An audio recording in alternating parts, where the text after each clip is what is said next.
Assalamualaikum warahmatullahi wabarakatuh. Alhamdulillah wassalatu wassalamu ala Rasulillah wa ala alihi wa sahbihi wa mawalah wa la hawla wa la quwata illa billahi wa ba'du. Alhamdulillah, di malam hari ini kita bisa duduk untuk bertalabul ilmi, dan kajian di malam hari ini biasa kita mengkaji tafsir dari surah Al-Imran. Sebagai selingan biar tidak bosan, kita akan membahas tentang qasasul Quran, satu kisah di dalam Al-Quran. Kisah ini disebutkan dalam surah Al-Qalam. Kita baca ayatnya, baru kita ceritakan kisahnya dan kita ambil ibrahnya. Allah Subhanahu wa taala mengatakan dalam suratul Qalam ayat 17 dan seterusnya, Inna balawnahum kama balawna ashabal jannah idh aqsamu la yasrimunnaha musbihin. Sungguh kami telah menguji orang-orang musyrik Mekah sebagaimana kami telah menguji pemilik-pemilik kebun. Ketika mereka bersumpah, pasti kami akan memetik hasilnya pada pagi hari. Wala yastathnun, dan mereka tidak menyisihkan sedikit pun kepada fuqara dan masakin. Fatafa 'alaiha ta'ifun mir rabbika wa hum naimun fa asbahat kas-sarim fatanadaw musbihin. Lalu kebun itu tertimpa bencana besar yang datang dari Tuhanmu ketika mereka sedang tidur. Maka jadilah kebun itu hitam seperti gelapnya malam. Lalu mereka saling memanggil pada pagi harinya, Anighdu ala harthikum in kuntum sarimin. Fantalaqu wa hum yatakhafatun alla yadkhulannaha al-yawma 'alaikum miskin wa ghadaw ala hardin qadirin. Agar pergilah pagi-pagi ke kebun kalian jika kalian hendak memetik hasilnya. Maka mereka pun berangkat sambil mereka berbisik-bisik, jangan sampai ada orang masuk pada hari ini ke dalam kebunmu satupun dari orang miskin. Dan berangkatlah mereka di pagi hari untuk menghalangi, padahal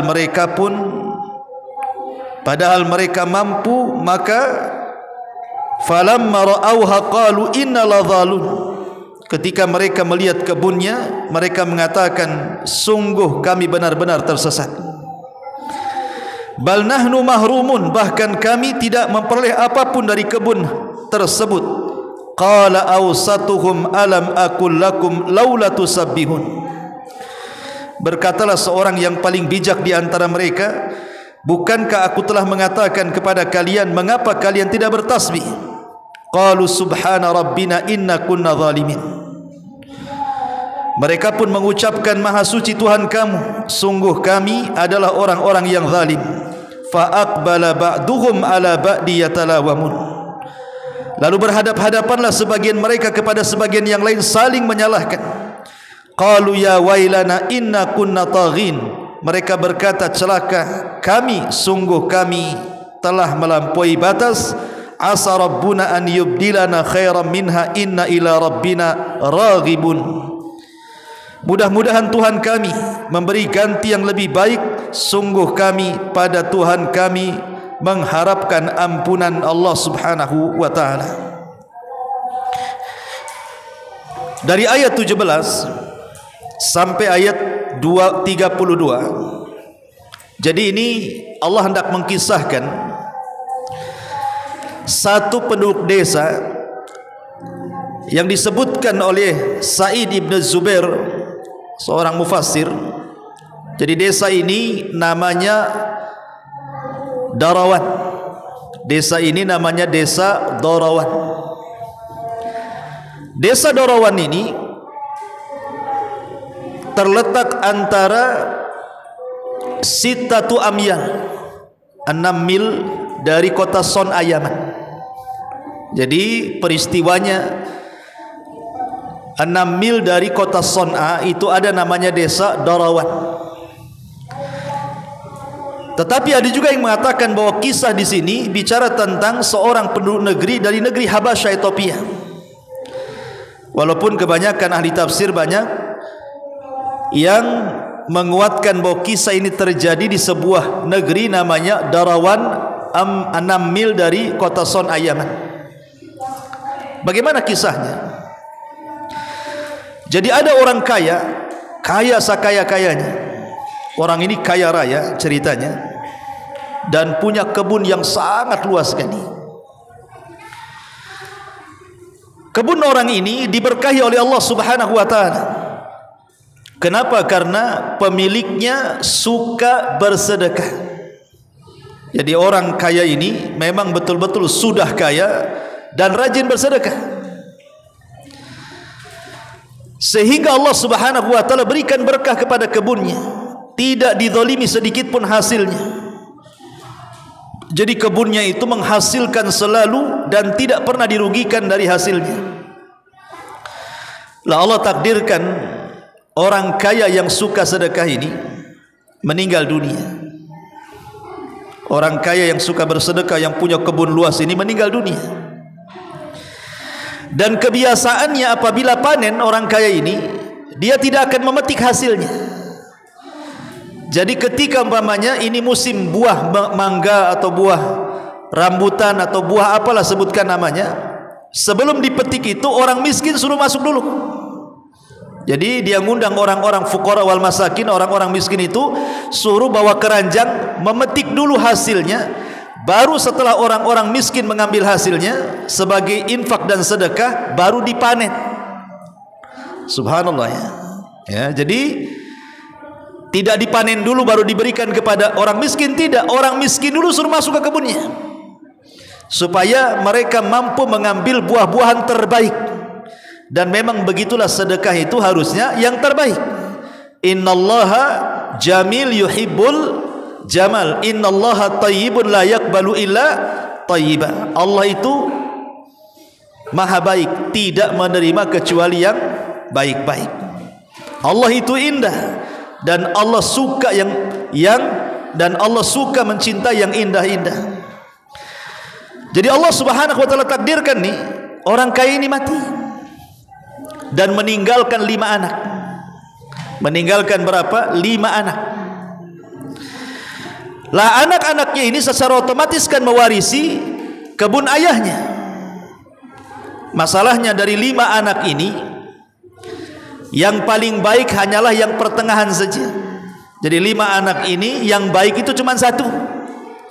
Yang 4 orang ini semua jahat.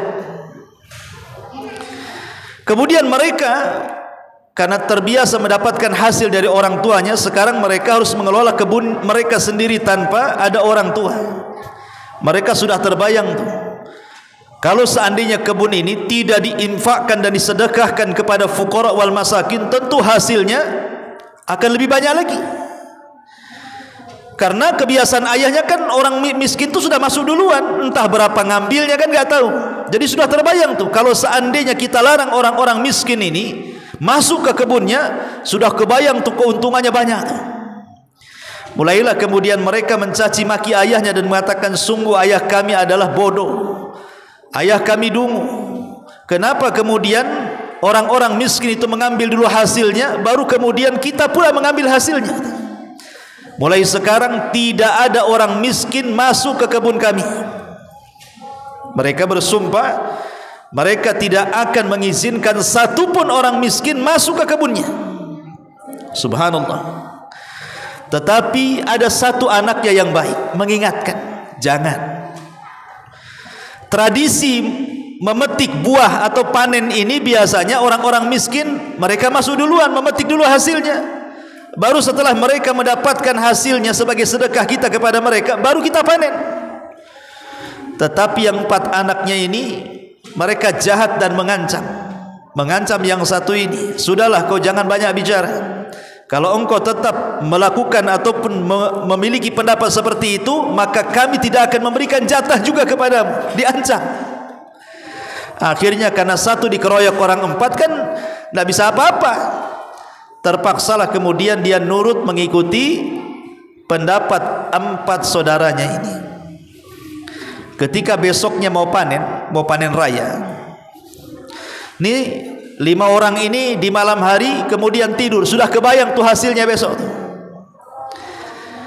Makanya kemudian mereka saling berdiskusi malamnya itu. Besok sebelum orang-orang miskin datang, di pagi-pagi buta kita sudah sampai di kebun. Sebab kalau kita telat, nanti mereka datang. Tapi kalau kita datang duluan, kita bisa mencegat mereka.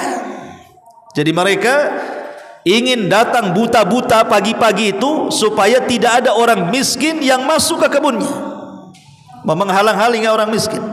Tidurlah mereka, subhanallah, karena niat mereka sudah tidak bagus. Di malam itu sudah niat tidak akan diinfakkan sedikit pun hasilnya, bahkan mereka tidak mengizinkan satu pun orang miskin masuk. Apa yang terjadi? Allah subhanahu wa ta'ala mengadab kebun orang ini. Jadi ketika mereka sedang tidur, tiba-tiba malam itu Allah subhanahu wa ta'ala kirimkan halilintar. Kemudian halilintar ini mengandung api dan membakar seluruh kebunnya. Makanya Allah membahasakan fa asbahat kasarin. Kebunnya seperti malam yang gelap gulita, saking gosongnya terbakar. Padahal mereka tidak tahu sedang tidur tuh. Ketika mereka terbangun, mereka pun bergegas mengambil apa yang harus mereka bawa dari peralatan-peralatan panen. Berangkatlah mereka pagi-pagi buta supaya tidak ada orang miskin masuk ke kebunnya. Padahal kebunnya sudah dibinasakan Allah Azza wa Jalla. Akhirnya kemudian ketika mereka sampai di kebun, mereka mengatakan innaladzalun.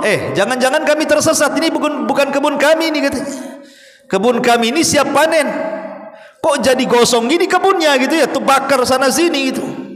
Akhirnya mereka pun berputar-putar kembali. Jangan jadi bukan kebunnya, kita salah jalan kita. Rupanya mutar ke situ lagi, memang itu kebunnya. Barulah kemudian mereka sadar dan saling menyalahkan di antara satu dengan yang lainnya, dan mengatakan gara-gara kamu punya ide orang miskin gak masuk, Allah azab jadinya. Yang satu kamu, saling menyalahkan satu dengan yang lainnya. Barulah mereka sadar dan mereka mengatakan subhana rabbina inna kunna zalimin. Maha suci engkau ya Rabb, kami memang termasuk orang-orang zalim.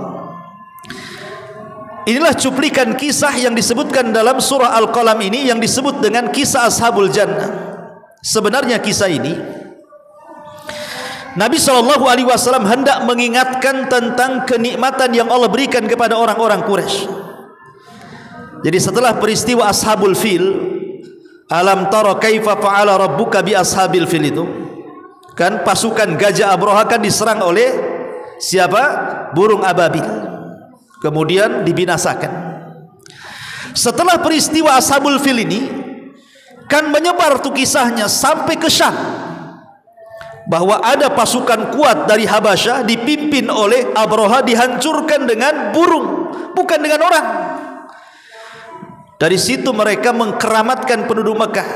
Pokoknya orang Mekah itu kalau safar ke sana kemari tidak berani diganggu, takut nanti ada burung ababil. Jadi takut mereka ya. Jadi orang Mekah itu mau kemana saja, mau ke Yaman, mau ke Syam, bilang saja penduduk Mekah, nggak akan diganggu orang. Akhirnya mereka punya keamanan dalam perjalanan perniagaan mereka. Dari situlah perniagaan mereka semakin pesat, dan Allah subhanahu wa ta'ala berikan rizki yang luas, sehingga Allah mengatakan at'amahum min ju'i wa amanahum min khauf. Mereka diberikan rizki yang banyak dan mereka diberikan keamanan. Lah di saat mereka sedang puncak-puncaknya kenikmatan, disitulah Allah subhanahu wa ta'ala utus seorang nabi.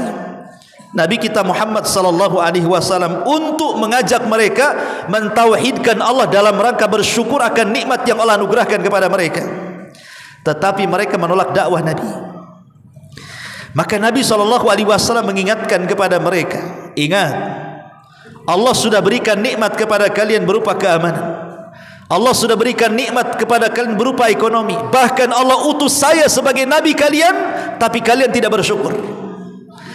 Maka Allah subhanahu wa ta'ala turunkan ayat ini, inna balawnahum kama balawna ashabal jannah. Sungguh kami akan menguji mereka penduduk Mekah itu sebagaimana kami telah menguji sebelumnya ashabul jannah, pemilik kebun yang dibinasakan. Jadi sebab turunnya ayat ini, Nabi SAW mengingatkan kenikmatan orang-orang Quraisy yang kufur kepada dirinya dan tidak syukur kepada nikmat Allah.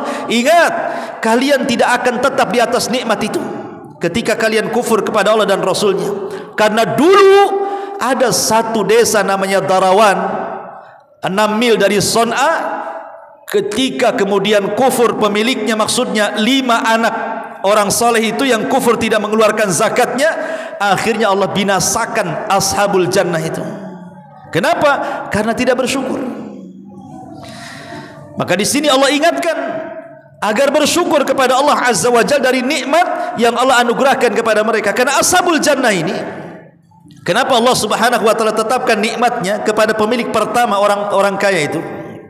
Karena pemilik pertama ini adalah seorang yang saleh, beragama Nasrani. Karena di zaman itu kan agama yang paling benar agama Nasrani. Dan dia pakar sedekah dan pakar zakat, sehingga Allah abadikan tuh kekayaannya. Dan dari sini ada petunjuk bahwa kalau harta kita minimalnya tidak berkurang dan bertambah, maka sedekahkan harta itu. Karena Rasul yang mengatakan ma naqasa min mali sedekah, tidak akan berkurang harta yang disedekahkan. Ingat satu kisah yang disebutkan dalam Sahih Muslim. Ketika ada seorang laki-laki yang berjalan di pematang sawah. Kata Nabi SAW, dahulu ada seorang laki-laki berjalan di pematang sawah. Tiba-tiba kemudian ada awan hitam menaungi di atas kepalanya. Tiba-tiba ada suara di balik awan itu dan mengatakan, aski hadiqata fulan, katanya, hujani kebunnya si fulan. Jadi anak muda ini melirik ke kanan enggak ada orang, melirik ke kiri tak ada orang, melirik ke belakang tak ada orang, apalagi ke depan. Jadi suara ini dari mana datangnya ini? Ketika dia menegak ke atas, rupanya suara itu datang di balik awan dan mengatakan, iski hadiqata fulan, hujani kebunnya si fulan. Jadi dia penasaran, kok ada suara di balik awan? Diikutilah awan itu. Rupanya awan itu berhenti di sebuah petak ladang. Tiba-tiba kemudian turun hujan. Anehnya hujan itu hanya menghujani sepetak ladang itu saja, kiri kanan depan belakang enggak terkena hujan. Aneh, ajaib, kok ada potongan awan yang hanya menghujani sepetak itu saja. Ya kita di sini kan walaupun hujan lokal ya tetap aja sekupang kena gitu ya. Masa sepetak hanya skapling aja kemudian gitu ya.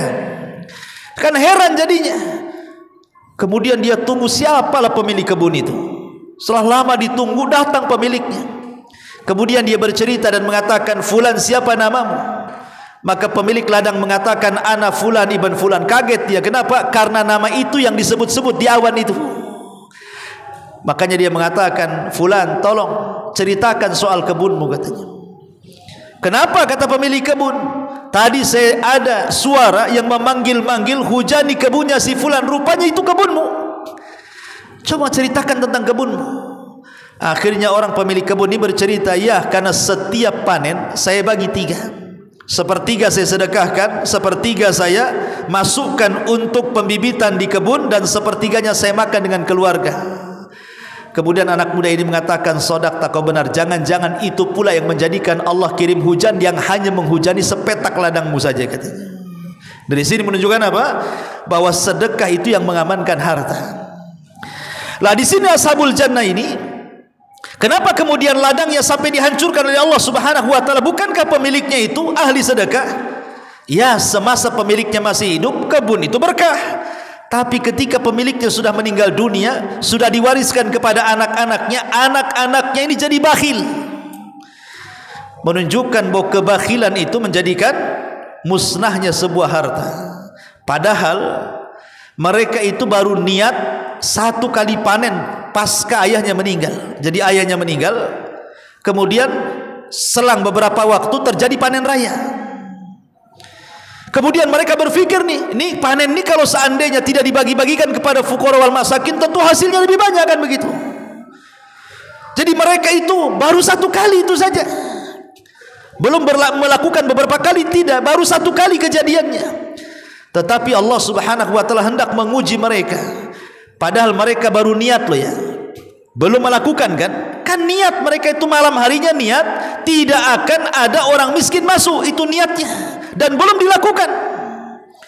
Tetapi niat yang jelek melesat ke langit, Allah mendengarnya, dan Allah Subhanahu wa taala menguji bagaimana niat-niat buruk itu, karena di dalamnya dalam rangka menzalimi para fuqara wal masakin. Di situ ada kezaliman, dan Allah tidak suka dengan orang-orang berbuat zalim. Makanya kenapa kemudian Allah Subhanahu wa taala katakan di sini, fatafa 'alaiha ta'ifum mir rabbika wa hum naimun. Maka kami kirim bencana kepada mereka, kepada kebun mereka, sementara mereka sedang tertidur. Dari sini ada faedah bahwa setiap bencana itu umumnya di saat manusia sedang tertidur. Lihat terjadi gempa di negeri kita, terjadi tsunami, terjadi gunung meletus, itu rata-rata ketika manusia sedang lalai, ikhwan. Jarang ketika manusia itu sedang beraktivitas. Rata-rata itu di waktu pagi atau malam, atau menjelang manusia sedang tertidur, sedang lalai, Allah mengirim azabnya. Karena di sini juga Allah mengatakan fatafa 'alaiha ta'ifum mir rabbika wa hum naimun. Mereka sedang tidur, dikirim azab gitu ya. Fa asbahat kasarim. Maka kebun itu menghitam dan seperti gelap malam. Artinya kebun itu tidak tersisa kecuali terbakar. Tidak ada satu yang bisa diambil hasilnya. Maka setelah kemudian mereka datang ke kebunnya, tidak yakin itu kebunnya, mereka pun saling menyalahkan gara-gara niat buruk mereka. Tetapi akhirnya mereka disadarkan oleh satu orang yang baik dan mengatakan, kenapa kalian tidak bertasbih sebelum masuk kebunmu? Artinya kenapa kalian tidak istighfar, meminta ampun kepada Allah supaya Allah tidak mengirimkan bencananya? Kalimat tasbih itu bisa diartikan istighfar. Dari sini menunjukkan bahwa kalimat istighfar itu bisa menolak bala. Karena adiknya mengatakan, kenapa kalian tidak istighfar, meminta ampun? Kalau kalian meminta ampun tentu tidak akan terjadi seperti ini, maksudnya. Dari sini ada faedah bahwa istighfar itu bisa menolak bala. Tetapi kadang nasi sudah menjadi bubur, azab pun sudah ditimpakan kepada mereka. Mereka hanya bisa menyesal dan mengatakan, qalu ya wailana inna kunna taghin asa rabbuna an yubdilana khairan minha inna ila rabbina raghibun. Mereka mengatakan, duhai celaka kami termasuk orang-orang yang melampaui batas. Mudah-mudahan Rabb kami bisa menggantikan kembali dengan kebun yang jauh lebih baik lagi, dan kami betul-betul mengharap ampunanmu ya Rabb. Di ujung kisah mereka bertobat dan mereka sudah tidak melihat lagi kebun yang ada di dunia. Mereka hanya mengharap kebun yang ada di sorga saja. Ya, ini di antara kisah yang disebutkan dalam surah Al-Qalam. Kisah ini disebut dengan kisah Ashabul Jannah. Subhanaka bihamdika asyhadu an la ilaha illa anta astaghfiruka wa atubu ilaik. Allah taala. Assalamualaikum warahmatullahi wabarakatuh.